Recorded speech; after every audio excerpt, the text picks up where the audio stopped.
Hola a todos y bienvenidos a un nuevo vídeo de Aula de Ciencias. Seguimos con esta serie de vídeos donde estamos resolviendo los exámenes de la PAU de Química 2025, los de junio, y ahora nos toca el de Galicia. Recordar que en la descripción del vídeo tenéis el link a mi página web donde podéis encontrar todos los exámenes de la selectividad de química del 2025 con las soluciones, y también podréis encontrar los links a los vídeos de YouTube que ya hemos resuelto hasta el momento. También os dejo en la descripción del vídeo mi correo electrónico, que es aidapunaulaciensias@gmail.com, por si tenéis dudas sobre este examen o sobre cualquier otro concepto de química, que me escribáis y resolveremos estas dudas lo antes posible. Pues bien, vamos a empezar viendo un poco en qué consta este examen en Galicia. Fijaros que lo que consta es de 4 preguntas que son de respuesta obligatoria, siendo la primera sin apartados optativos, es decir, esta pregunta 1 que vemos aquí, que tiene diferentes subapartados, 1.1 y 1.2, también 1.3, se tiene que responder toda entera. Y en las siguientes preguntas veremos cómo hay algunos apartados que son optativos, es decir, que tendremos que elegir entre ellos. Fijaros que en esta pregunta 2 tenemos el 2.1 y el 2.2, que la tenemos que responder todos, y luego vemos que el apartado 2.3 y 2.4 solo tenemos que responder uno de los dos. Entonces, lo mejor es que vosotros leáis todo el examen, veáis dónde hay estas preguntas optativas y digáis, bien, entre el 2.3 y el 2.4, ¿cuál podría hacer mejor? Aunque perdáis 2, 3, 4, 5 minutos pensando un poco qué haríais en el 2.3 y en el 2.4, así iréis más seguros a ver qué apartado hacéis. Y no empezaréis uno, veréis si podéis o no podéis y luego hacéis el otro. Así que si nos paramos un par de minutos a mirar y a pensar un poco cómo se haría cada uno de los apartados, podemos ir más seguros a elegir el apartado que estemos más confiados en hacer bien. Como decimos, la pregunta 3 también hay dos opciones, la 3.1 y la 3.2, pues tendremos que responder una de las dos. Y lo mismo pasa con la 4, que solo tendremos que responder a la 4.1 o la 4.2. Recordad que igualmente yo ahora voy a resolver todas las preguntas para que si vosotros podáis ir lo mejor preparados y tengáis todas las soluciones a este examen de junio de 2025 de Galicia de Química. Pues empezamos con la pregunta 1, que nos dice destrezas básicas de la química y reacciones químicas. Suponga que usted trabaja en el departamento de emergencias de una fábrica que emplea ácido clorhídrico en el proceso de producción y debe elaborar un procedimiento para neutralizar el ácido en caso de derrame accidental, para lo que dispone de una gran cantidad de disolución de hidróxido sódico en el almacén de la fábrica. La reacción entre ambas sustancias genera un producto inocuo, y aquí vemos la reacción donde el HCl más NaOH da NaCl más agua. Sin embargo, usted sabe que al mezclar directamente un ácido y una base fuerte, se desprende gran cantidad de calor que podría elevar la temperatura del derrame hasta límites peligrosos. Por ello, es importante cuantificar el calor desprendido en el proceso de neutralización teniendo en cuenta las condiciones de trabajo en la fábrica. Todos los productos se almacenan a 25 grados centígrados en disolución y la concentración de la disolución de hidróxido de sodio es 1 molar y la del ácido clorhídrico 2 molar. 1.1. Diseñe un aparato para determinar de forma aproximada la entalpía de la reacción de neutralización del HCl con el NaOH en las condiciones del supuesto vertido a 25 grados centígrados. Para llevar a cabo el diseño, debe escoger el material que considere más apropiado de entre el que se indica a continuación y describir cómo sería el procedimiento que realizaría para determinar la entalpía del dispositivo diseñado. Y el material que nos ofrecen es vaso de precipitado, tela aislante, tapón de corcho del tamaño de un vaso de precipitados, termómetro, tijera, punzón para hacer agujeros, matraz aforado, tapón de vidrio del tamaño del matraz aforado, bureta, probeta, vara agitadora y cinta adhesiva. Después, en el 1.2 nos dicen que suponga que lleva a cabo un experimento para determinar la entalpía de la reacción de neutralización con el apartado que diseñó empleando 100 ml de la disolución de HCl y 200 ml de la disolución de NaOH y obtuvo los resultados que se muestran en la tabla 1. A partir de estos datos, calcule la entalpía de neutralización molar en las condiciones de trabajo de la fábrica. Y nos dice como nota que considere que la densidad de la disolución resultante de mezcla el ácido con la base es 1 gramo partido por centímetro cúbico y que su capacidad calorífica es igual a 4,18 joules partido por gramos grado centígrado y que los volúmenes son aditivos. Desprecie la capacidad calorífica del calorímetro. Y por último, en el 1.3 nos dice que en el caso de un vertido accidental se trabajaría con grandes volúmenes de ácido y base. ¿Alteraría este hecho la temperatura máxima que podría alcanzar la mezcla de neutralización? Y teniendo esto en cuenta, discuta razonadamente si considera que este sería un buen método de neutralización. Pues bien, fijaros que esta primera pregunta tiene mucho texto, mucha información, pero del enunciado lo que nos tenemos que quedar es de la reacción de neutralización, donde el HCl más NaOH dan, ya sabemos que un ácido y una base dan sal más agua, que esta reacción la llevaremos a cabo a 25 grados centígrados y que tenemos una concentración 2 molar y 1 molar respectivamente. Pues bien, en el apartado 1.1 vamos a ver cómo diseñaríamos este aparato para determinar la entalpía de la reacción de neutralización. Pues bien, lo que haríamos es en un vaso de precipitado con el HCl, que lo introduciríamos con una probeta para así conocer el volumen añadido. Lo aislamos térmicamente con la tela aislante y le ponemos un tapón de corcho. Con un punzón se hacen 2 agujeros al tapón, uno para poner el termómetro y otro donde pondremos la vara agitadora. Se cierra todo herméticamente con cinta adhesiva y lo que hacemos es medir la temperatura inicial. Seguidamente añadiremos el NaOH con otra probeta para saber perfectamente el volumen que hemos añadido. Agitaremos y se volverá a sellar todo. Se mide nuevamente la temperatura y sabiendo estos datos podríamos calcular la temperatura, el incremento de temperatura y con este la calor. Entonces, ¿cómo lo podríamos hacer? Pues recordar que la calor es igual a la masa por la capacidad calorífica incremento de temperatura. Es decir, nosotros mediríamos este incremento de temperatura, la masa la conocemos, la capacidad calorífica nos la dice el enunciado en el 1.2, que es luego que lo tendremos que calcular, y así obtendríamos la calor a presión constante, que es igual a la entalpía de la reacción de neutralización. En el siguiente apartado, en el 1.2, nos dice que se lleva a cabo este experimento que acabamos de diseñar en el 1.1 y que se han tomado, como vemos en la tabla, aquí tenemos la tabla, la temperatura en diferentes momentos. Entonces nos dicen que se van a juntar 100 mililitros de HCl 2 molar con 200 mililitros del hidróxido de sodio 1 molar. Y como vemos en la tabla, la temperatura inicial, es decir, al tiempo cero, es igual a 25 grados centígrados y vemos como la temperatura a los 30, 45 y 60 está bastante estable entre 34,19, 34,18, 34,16, es decir, que la temperatura final vamos a considerar la de 34,18, que está ahí un poco entre medias. Pues bien, nos pide que calculemos la entalpía de esta reacción y como más datos nos da que la densidad resultante es de 1 gramos partido por centímetro cúbico y que la capacidad calorífica del agua es 4,18 julios partido por grado centígrado. Pues bien, ahora lo que tenemos que hacer es aplicar la fórmula que teníamos en el apartado 1.1, pero antes tenemos que conocer la masa y el incremento de temperatura, que será la resta entre la temperatura inicial y la temperatura final.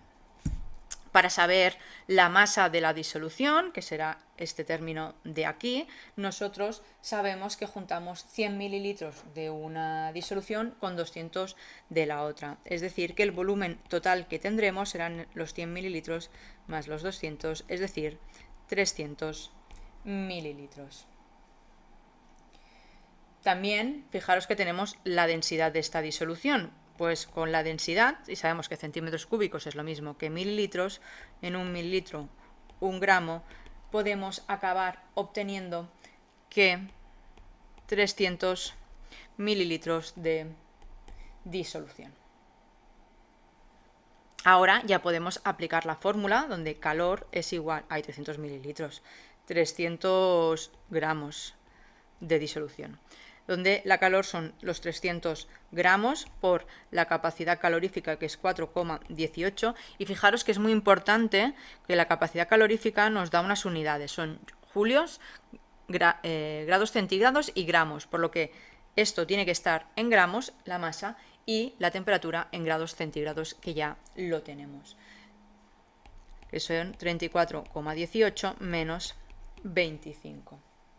Esto, si lo resolvemos, nos dan 11.511,72 julios, porque fijaros que la capacidad calorífica está en julios, que esto es lo mismo que 11,51 kilojulios. Pero bien, la entalpía de la reacción no es la calor sola, no son los kilojulios que se desprenden, sino son los kilojulios que se desprenden por mol. Entonces, como tenemos los dos reactivos, el ácido clorhídrico y el hidróxido de sodio, tenemos que ver cuál de los dos es el reactivo limitante. Pues bien, tenemos 100 mililitros del HCl, los mililitros los vamos a pasar a litros, para ahora con la concentración, 1 litro, 2 moles de HCl, tenemos los moles que han reaccionado, que son 0,2 moles del ácido clorhídrico. Y vamos a hacer lo mismo ahora con los 200 mililitros del hidróxido de sodio, que primero lo pasamos a litros y ahora con la concentración, que es 1 molar, vemos cuántos moles han reaccionado, que en este caso son 0,2 moles de NaOH. Estos son los moles que tenemos y vamos a ver ahora cuál está en exceso y cuál es el limitante. Vemos que 0,2 moles de HCl, recordar en la reacción que teníamos aquí detrás, vamos a ir para atrás, vemos como 1 mol de ácido reacciona con 1 mol de base, pues 1 mol de HCl, 1 mol de NaOH. Y vemos como para que reaccionen 0,2 moles de HCl necesito 0,2 moles de NaOH.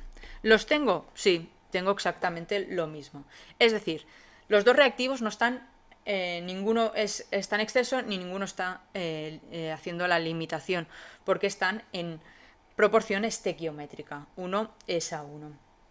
Así que lo que haremos será dividir, para calcular esta entalpía, la calor entre el número de moles. ¿Qué número de moles? El que queráis, el de ácido clorhídrico o el de NaOH, que son los mismos, es decir, 11,51 dividido entre 0,2 moles. Y esto nos da menos 57,56 kilojulios partido por mol.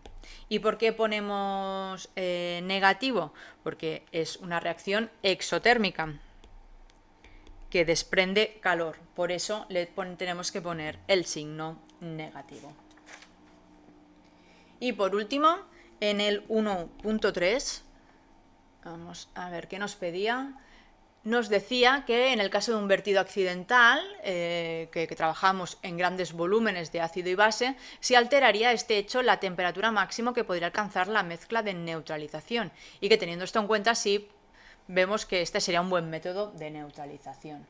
Pues bien, fijaros que esta calor es igual a la masa CE incremento de T, es decir, que la masa depende de la carga y a mayor volumen, mayor masa, por lo que mayor calor que se desprendería. Viendo que a grandes cantidades tendríamos una reacción muy exotérmica que liberaría mucha calor, esto podríamos considerar que no es un buen método para realizar esta neutralización. Con esto ya tenemos esta pregunta número 1 y vamos a ver ahora qué nos dice en la pregunta 2. Seguimos ahora con la pregunta 2, donde tendremos que responder el 2.1 y el 2.2 y después solo tendremos que responder o el 2.3 o el 2.4. Pues bien, 2.1 nos dice que el nitrato de plata se obtiene haciendo reaccionar la plata metálica con ácido nítrico según la siguiente reacción y nos da la reacción donde da el nitrato de plata, el óxido de nitrógeno y el agua. Ajuste la reacción iónica y molecular por el método ion-electrón. 2.2. Si reaccionan 40 gramos de plata con la suficiente cantidad del ácido nítrico, calcule la cantidad de nitrato de plata que se obtendrá sabiendo que el rendimiento de la reacción es del 60%. Y del 2.3 y del 2.4 nos dice: justifique razonadamente si en disolución acuosa a 25 grados centígrados la plata metálica podría reducir los iones cobre más 2 acuosos a cobre sólido.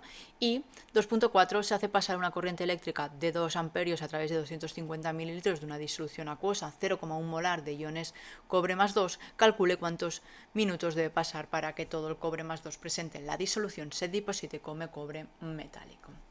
Pues bien, empezamos esta pregunta 2 por este 2.1, donde tenemos la reacción del ácido con la plata que da el nitrato de plata más el óxido nitroso más el agua y nos dice que la igualemos por el método ion-electrón.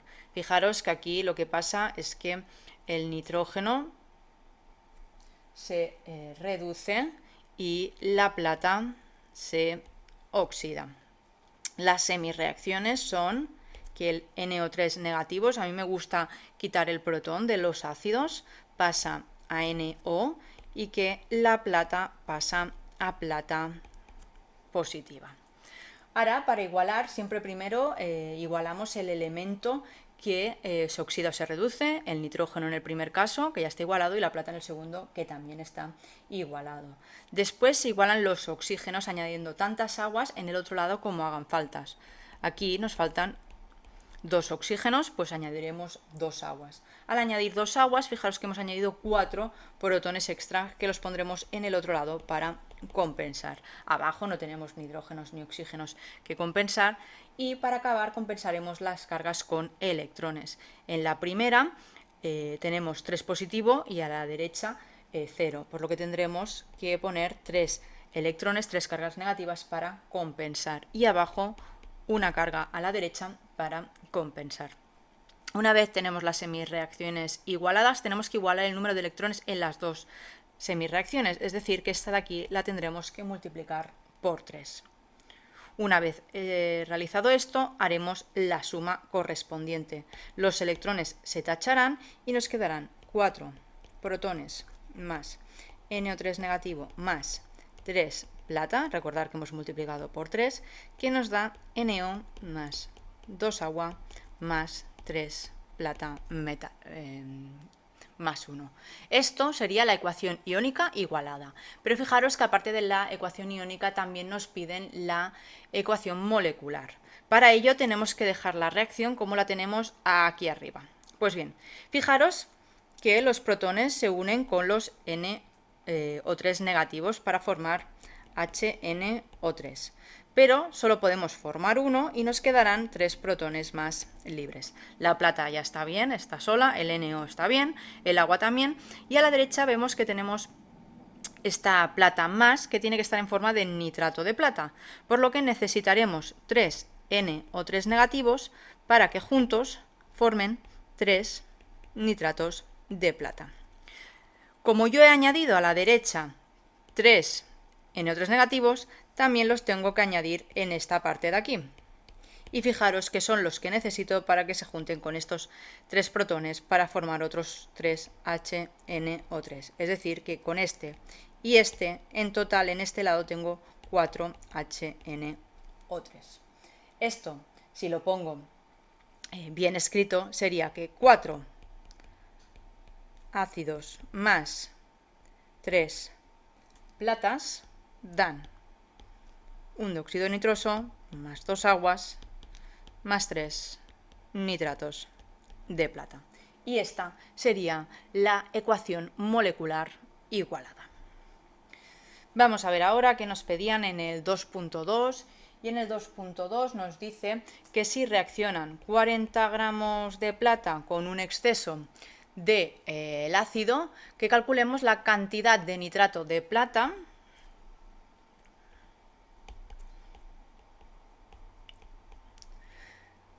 que se obtendrá sabiendo que el rendimiento de la reacción es del 60%, es decir, que no dará el 100% de la reacción, sino que dará menos. Pues bien, nosotros sabemos que tenemos 40 gramos de plata, como siempre. Vamos a pasar a moles, porque en química trabajamos en moles. 107,9 gramos de plata son un mol. Ahora vamos atrás y vemos que la reacción es que por cada 3 moles de plata se forman 3 moles de nitrato de plata. Pues bien, 3 moles de plata son 3 moles de nitrato de plata. Pero no nos piden los moles, nos piden los gramos. Así que ahora, con el peso molecular del nitrato de plata, vamos a pasar a gramos. Sabemos que es 169,9 gramos de nitrato de plata, y esto sería si la reacción fuera al 100%, los gramos que se obtendrían. Pero nosotros sabemos que la reacción no es al 100%, sino que es al 60%. Es decir, si fuera al 100% tendría este valor, 60, ¿cómo sería? Pues después de hacer este cálculo, obtenemos 37,8 gramos de nitrato de plata si reaccionan 40 gramos de plata con un rendimiento del 60%. Y ahora vamos a los dos últimos apartados, los que recordar que vosotros solo tendréis que hacer uno, pero yo voy a resolver ahora los dos.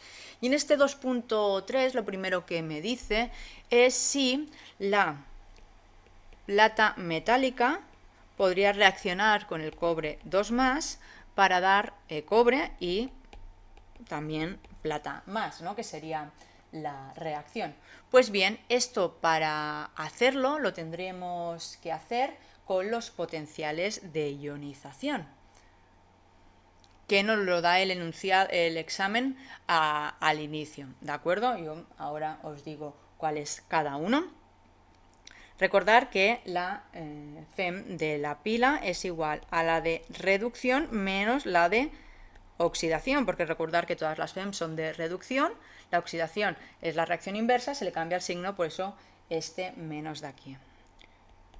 Pues bien, la reducción, que es el cobre, es 0,34 y la plata es 0,80. Así que nos daría una FEM de menos 0,46 voltios. Para saber si la reacción es espontánea o no, recordar que la energía de Gibbs es lo que nos dice si una reacción es espontánea o no, que la podemos relacionar con la FEM con menos NF FEM. Es decir, que la energía de Gibbs es proporcional a menos FEM. Es decir, que si la FEM es negativa, la energía de Gibbs será positiva. Y recordar que para que una reacción sea espontánea, la energía de Gibbs tiene que ser negativa. Así que esta reacción no será espontánea a estas condiciones. Y acabamos con el 2.4, que nos dice que si se hace pasar una corriente de 2 amperios a través de 250 mililitros de una disolución 0,1 molar de cobre 2+, el tiempo, nos pide el tiempo para que todo el cobre 2+ se pase a cobre metálico. Pues bien, la reacción, la semirreacción, es que cobre 2+ más 2 electrones pasan a cobre. Entonces, si yo tengo 250 mililitros, vamos a pasar a litros, con 1000 mililitros, 1 litro, y también sé que la concentración es 0,1 molar, es decir, que en un litro hay 0,1 mol de cobre 2+. También sabemos por la semirreacción que por cada mol de cobre tenemos 2 moles de electrón. Es decir, que un mol de cobre 2 más, 2 moles de electrón. Y con la constante de Faraday nosotros podemos saber que un mol de electrón son 96485 coulombs. Y con esto tendremos la carga que producirán estos 250 mililitros de disolución de cobre 2 más, que es 4824,25 coulombs. ¿Pero qué nos pide? Nos pide el tiempo, y sabemos que la intensidad es igual a la carga partido por el tiempo en segundos, ¿de acuerdo?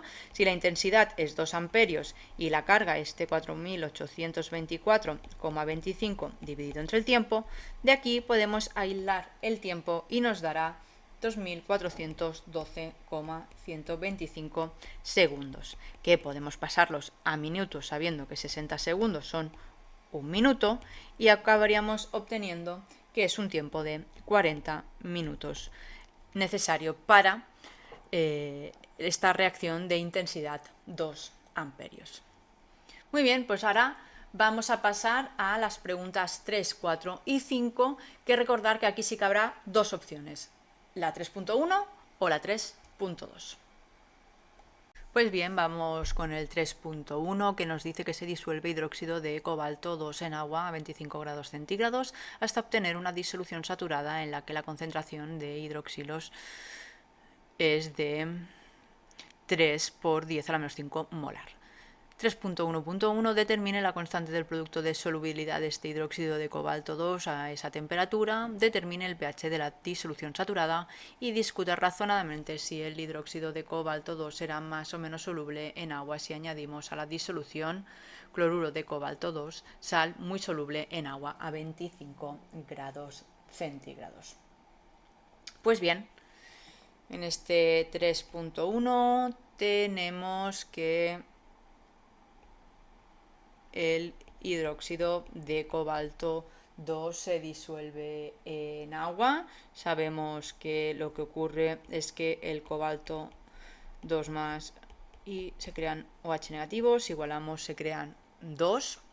Esto es una reacción de disociación, y nos pide, sabiendo que cuando la disolución está concentrada, la concentración de OH negativo es igual a 3 por 10 a la menos 5 molar, la KPS, pues si tiene KPS, si tiene una constante, quiere decir que esto es un equilibrio. Pues bien, en este 3.1 vamos a calcular la KPS. KPS, recordar que es igual a la concentración de los iones elevado a su factor estequiométrico, en este caso 2, y que nosotros esto también se puede igualar con las S, con la solubilidad, que es la concentración, sabiendo que en el caso del cobre es S y en el caso del OH es igual a 2S, y 2S es igual a 3 por 10 a la menos 5. ¿De acuerdo? Con esto podemos calcular la S, que es la solubilidad, que es 1,5 por 10 a la menos 5 molar. Si sustituimos la solubilidad donde las concentraciones, tenemos que S por 2S al cuadrado es igual a S, que hemos dicho que es 1,5 por 10 a la menos 5, 2S, que sabemos que es 3 por 10 a la menos 5, elevado al cuadrado. Si resolvemos esto, nos da que la KPS es 1,35 por 10 a la menos 14. Seguidamente nos piden el pH de la disolución saturada. Pues bien, nosotros tenemos la concentración de OH negativos, pues podemos calcular la concentración de protones y de ahí calcular el pH. Si no, como tenemos la concentración de OH, también podríamos calcular el pOH. Sabemos que el pH más el pOH es igual a 14 y tenemos el pH. Es decir, se podría hacer de dos formas diferentes. Hacerlo como vosotros os sentáis más cómodos. Yo lo que voy a hacer es que la concentración de OHs y la de protones sé que es igual a 10 a la menos 14, que es la constante del agua. Pues bien, si la concentración de OH es 3 por 10 a la menos 5, voy a ver cuál es la concentración de protones. La concentración de protones es igual a 3,33 por 10 a la menos 10. Si sé que el pH es igual al menos logaritmo de la concentración de protones, tengo que el pH es de 9,48. Fijaros que es un pH básico, porque estamos en una disolución básica. Y por último, en el 3.1.3 nos dice que qué ocurriría si el hidróxido de cobre será más o menos soluble en agua si añadimos una sal de cloruro de cobalto que es muy soluble en agua. Pues bien, nosotros cuando añadimos el cloruro de cobalto, lo que estamos añadiendo es cobalto 2 más. El cobalto 2 más, fijaros que lo tenemos en nuestra reacción a la derecha, en los productos. Entonces, aquí lo que tenemos que justificar es que por efecto de ion común, pues tenemos el mismo ion en las dos reacciones, y Le Chatelier vemos cómo este exceso de uno de los productos hace que la reacción se desplace para compensar este exceso hacia la izquierda, es decir, hacia los reactivos, en este caso el sólido, el hidróxido de sodio, haciendo que la solubilidad disminuya, por lo tanto que precipite el sólido. Con esto tenemos ya resuelto el apartado 3.1 y vamos a ver ahora qué nos piden en el 3.2.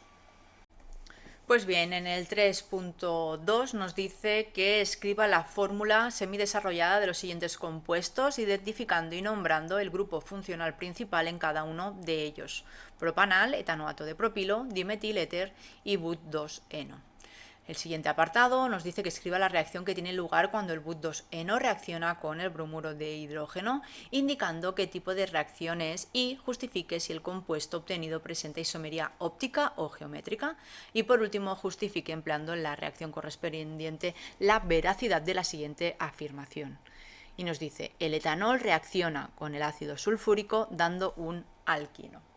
Pues bien, vamos a ir paso por paso en este 3.2. Vamos primero en el apartado 1, donde nos dice que dibujemos las fórmulas semidesarrolladas de diferentes moléculas. La primera, el propanal. Bien, prop, 3 carbonos. Terminación al nos indica que tenemos un aldehído, es decir, un carbono doble enlace oxígeno en uno de los carbonos terminales, es decir, que nos quedaría CH2, CH2, COH. Y nos dice que marquemos en cada uno de ellos el grupo funcional, en este caso este de aquí que hemos dicho que era un aldehído. La siguiente molécula es el etanoato de propilo. Pues bien, vemos que tenemos etanoato, es decir, 2 carbonos, y en este tenemos el ato, es decir, el éster de propilo, 3 carbonos, es decir, CH2, CH2, CH3. Aquí acabamos de completar los hidrógenos y el grupo principal es este de aquí, que es un éster, como hemos dicho. Siguiente, dimetil éter. Pues bien, aquí lo que tenemos es un éter, que recordar que es un oxígeno en medio de la cadena, dimetil, un metil por cada lado, CH3, CH3. Así que este de aquí es el grupo principal, que es el éter. Y por último, but2-eno. But, recordar 4 carbonos, 1, 2, 3, 4, y nos dice que en la posición 2, 1, 2, tiene un doble enlace, es decir, CH3, CH, CH, CH3. Y aquí el grupo principal es este de aquí, que es un alqueno o doble enlace, como queráis denominarle. Pues bien, en el apartado 2 nos dice que escribamos la reacción que tiene lugar cuando este but2-eno, es decir, CH3, CH, doble enlace,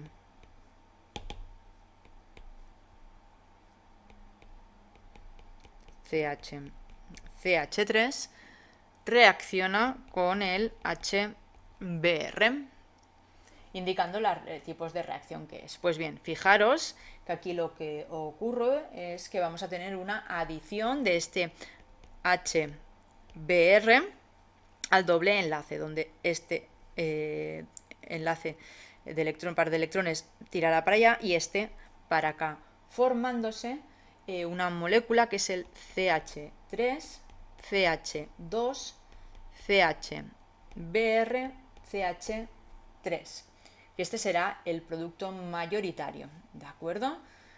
Y este compuesto nos pregunta si presentará algún tipo de isomería. Y sí, fijaros que este carbono de aquí tendrá 3 sustituyentes diferentes: el etilo, el hidrógeno, el bromo y el metilo. Por lo que tendremos isomería óptica, ya que tenemos este carbono quiral. Y para acabar, en el 3.2.3 nos dice que justifiquemos la reacción que nos dice que el etanol, CH3, CH2OH, cuando reacciona con el ácido sulfúrico, H2SO4, da un alquino, es decir, un CH triple enlace CH más agua, porque esto es una reacción de eliminación. Entonces, esta afirmación es falsa, porque cuando el alcohol reacciona con el ácido, solo un OH tiene para reaccionar con el hidrógeno para formar la molécula de agua. Por lo que, cuando se cree un doble enlace, será doble, como hemos dicho, y no triple. Así que en la reacción de eliminación o de deshidratación del etanol no se forma un alqueno, sino que lo que se forma, hay un alquino, sino que lo que se forma es un alqueno. Así que esta afirmación es totalmente falsa. Pues vamos a ir acabando ya con la pregunta número 4. Pues el 4.1 nos dice que responda a los 3 subapartados siguientes, donde el 4.1.1 nos dice que se dispone de una disolución de ácido hipocloroso de concentración 0,01 molar y nos da la constante de este ácido. Calcule el grado de disociación de dicho ácido. También nos dice que discuta razonadamente si una disolución de un ácido cualquiera de fórmula general HA de la misma concentración que la disolución del ácido hipocloroso del apartado 4.1.1 y que tiene una constante de 10 a la menos 14 tendrá un pH mayor o menor. Y por último, discuta razonadamente cuál será el pH de una disolución de nitrato de potasio. Pues bien, si vamos a este 4.1 en el primer apartado, lo que nos dice es que tenemos un ácido hipocloroso a una concentración de 0,01 molar y que su constante es igual a 3 por 10 a la menos 8, es decir, que el ácido está en equilibrio con sus iones. Y, como bien nos dice el enunciado, al inicio tenemos 0,01 molar y en el equilibrio lo que tendremos será la concentración inicial 1 menos alfa, que es el grado de disociación, concentración inicial alfa, concentración inicial alfa. Sabiendo que concentración inicial es 0,01, pues nos quedaría de esta forma de aquí. Sabiendo que la constante es igual a 3 por 10 a la menos 8, que es igual a la concentración de productos elevado a su factor estequiométrico entre el de los reactivos, podemos sustituir y decir que 3 por 10 a la menos 8 es igual a 0,01 alfa al cuadrado dividido entre 0,011 menos alfa. Sabemos que alfa será muy pequeña, es decir, esto lo podemos descartar y obtendríamos que alfa es igual a 0,00173, que esto es igual a 0,173. Recordar que alfa es tanto por 1 y aquí lo pasamos a tanto por 100. En el siguiente apartado nos dice que razonemos si ahora tenemos un ácido cualquiera con una constante de 10 a la menos 14, si ésta tendrá un pH mayor o menor de el ácido del apartado anterior. Pues bien, en este caso su constante será lo mismo, los iones dividido por el reactivo, que es este ácido general. Si la concentración inicial es la misma, vemos que al final la constante en los dos casos es proporcional a la concentración de protones. Esto lo que nos indica es que al aumentar la constante de acidez, también aumentará la concentración de protones. Sabemos que el pH es menos logaritmo de la concentración de protones, por lo que si aumenta la concentración de protones, lo que hará será disminuir el pH, es decir, será más ácido. Pues bien, vemos cómo el ácido del apartado 4.1 es 3 por 10 a la menos 8 y el del segundo 10 a la menos 14. Así que el ácido más fuerte será el hipocloroso, porque tiene una constante de acidez más grande, así que el pH será menor el del ácido hipocloroso, así que el pH del HClO será más pequeño que el pH de este ácido general HA. Por último, en el apartado 3 nos dice que discuta razonablemente cuál será el pH de una disolución de nitrato de potasio, KNO3. El nitrato de potasio es una sal. Nosotros sabemos que las sales en agua se disocian totalmente en sus iones, en este caso esto de aquí. Y sabemos que estos iones pueden reaccionar con el agua y formarse el ácido o la base correspondiente. Pero, ¿qué nos ocurre aquí? El hidróxido de potasio es una base fuerte, por lo que esta reacción no se puede llevar a cabo. Y el ácido nítrico también es un ácido fuerte, por lo que esta reacción no se puede llevar a cabo. Es decir, cuando el nitrato de potasio se disuelve en agua, solo tenemos esto de aquí. No tenemos ni OHs ni protones que nos dan pH ácido o básico, por lo que el pH de esta disolución será neutro. Y ahora sí que sí, acabamos este examen de junio 2025 de Galicia con el apartado 4.2.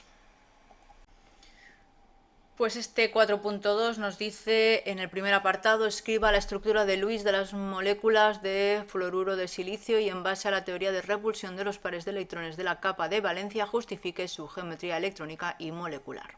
Discuta razonablemente si la molécula del apartado anterior 4.2.1 será polar. Y por último, para los siguientes grupos de números cuánticos, explique razonadamente cuál no estarían permitidos. Para los grupos en los que los números cuánticos sí están permitidos, indique a qué orbital atómico pertenecen. Y nos da aquí un conjunto de datos. Pues bien, empezamos este 4.2 con el primer apartado, donde nos dice que dibujemos la estructura de Lewis del fluoruro de silicio. El silicio, átomo central, grupo 14, 4 electrones de valencia. Flúor 17, por lo que tiene 7 electrones de valencia. Tenemos 4 flúors, así que los dibujamos los 4. Cada flúor tiene 7, por lo que le falta 1, así que le dirá al silicio: hey, compartimos un electrón para completar el octete. Lo que el silicio le dirá: perfecto, pero yo también te quito 1 porque yo tengo 4 y con 1 de cada uno de vosotros, 4 y 4, 8, completo también el octete. Es decir, que su estructura de Lewis sería esta de aquí.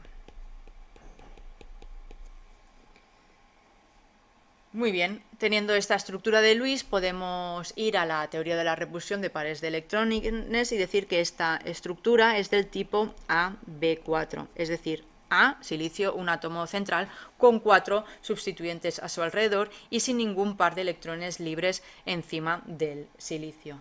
Esta fórmula nos da una estructura tetraédrica, es decir, su geometría sería esta de aquí. Ahora nos pregunta en el siguiente apartado si esta molécula sería polar o no. Fijaros que los enlaces son polares porque el flúor es un elemento muy electronegativo, por lo que tiraría de los electrones hacia sí, pero no solo tenemos que mirar el enlace, sino tenemos que mirar si esta polaridad se compensa, estos vectores se compensan entre sí, y efectivamente se compensan, haciendo que el momento dipolar de la molécula sea cero, haciendo que esta molécula sea totalmente apolar. Y por último nos da un conjunto de números cuánticos y tenemos que decir si están permitidos o no. El primero nos dice 3, 2, 0. Recordar que el primero es la N, L, ML. N puede ser cualquier valor de 1 en arriba, por lo que n igual a 3 podría ser posible. Recordar que L va de 0 a n menos 1, es decir, en este caso sería 0, 1 o 2, es posible. Y que ML siempre irá de más L a menos L pasando por el 0, por lo que 2 está ahí, 0 está dentro de este rango de más 2, menos 2. Este sí que podría existir y el orbital sería el 3, porque la n nos marca el número. Para SL igual a 0, L igual a 1 es el orbital P, en este caso L igual a 2, el orbital es el orbital D. El siguiente es 2, 3, 1. 2, 3, 1. Fijaros que la L es mayor que N, esto no es posible, así que este de aquí no existe. 2 menos 1, 1. L no puede ser un número negativo, así que tampoco existe. Y el siguiente, 4, 1, 0, nos dice que n es igual a 4, es posible. L hemos dicho que iba de 0 a n menos 1, el 1 está dentro, y también hemos dicho que ml está dentro del rango entre más L y menos L, es decir, está dentro. En este caso, el orbital es el 4P. Y con esto tenemos este examen de Galicia de junio de 2025 para la SPAU de Química resuelto. Pues una vez acabado y como siempre daros las gracias por aprender química con nosotros. Recordar que estamos resolviendo todos los exámenes de la PAU 2025 de junio de química para las diferentes comunidades autónomas. Hay colgadas ya unas cuantas. Si veis que la de vuestra comunidad autónoma no está, dejadme un comentario, porque a mí me da igual en qué orden irlos subiendo. Así que si vosotros queréis que haga la vuestra antes que otra, pues me escribís y por mí ningún problema. Recordar que para ver todas las soluciones que ya tenemos en nuestro canal de YouTube tenéis en la descripción del vídeo mi página web donde están todos los exámenes de junio 2025 de química para la SPAU y el link a YouTube de aquellos que ya hemos grabado el vídeo. Y si tenéis dudas, tanto de esto como de cualquier otra cosa de química, me podéis escribir a mi correo, que también lo tenéis en la descripción del vídeo, y yo lo antes posible os responderé con la resolución de estas dudas, porque para eso estamos aquí, para ayudaros y que aprendáis química. Pues lo dicho, muchísimas gracias por aprender química con nosotros y nos vemos en el próximo vídeo. Y recordar que si os ha gustado, a mí me ayuda mucho si le dais like, compartís y comentáis el vídeo. Nos vemos en el próximo vídeo.